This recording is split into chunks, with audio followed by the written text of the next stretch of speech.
فإذا جاءت الطامة الكبرى يوم يتذكر الإنسان ما سعى وبرزت الجحيم لمن يرى فأما من طغى وآثر الحياة الدنيا فإن الجحيم هي المأوى وأما من خاف مقام ربه ونهى النفس عن الهوى فإن الجنة هي المأوى يسألونك عن الساعة أيان مرساها فيم أنت من ذكراها إلى ربك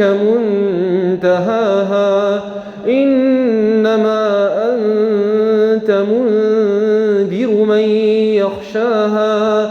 كأنهم يوم يرونها لم يلبثوا إلا عشية أو ضحاها.